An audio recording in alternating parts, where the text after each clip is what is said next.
English club Leicester সিটির হামজা চৌধুরী খেলবেন বাংলাদেশে। দীর্ঘদিন ধরে সেই স্বপ্নে বিভোর এদেশের ফুটবল প্রেমীরা।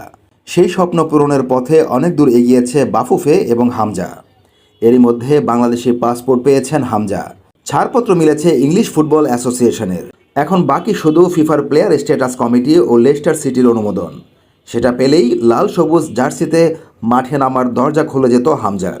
বাফুফে চাইছিল নভেম্বর উইন্ডোতে হামজাকে জাতীয় দলের হয়ে খেলাতে।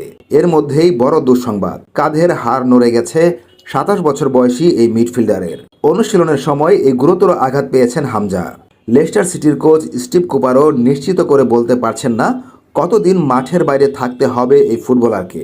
কুপার বলেন, কাঁধ নড়ে যাওয়া অবশ্য বড় একটি আঘাত। আশা করি এটা যেমন ভাবছি অতটা গুরুতর হবে না। আসলে কিছু করার ছিল না। আমরা এখনও এটা নিয়ে কাজ করছি। কতদিন সে বাইরে থাকবে জানি না, সপ্তাহ নাকি মাস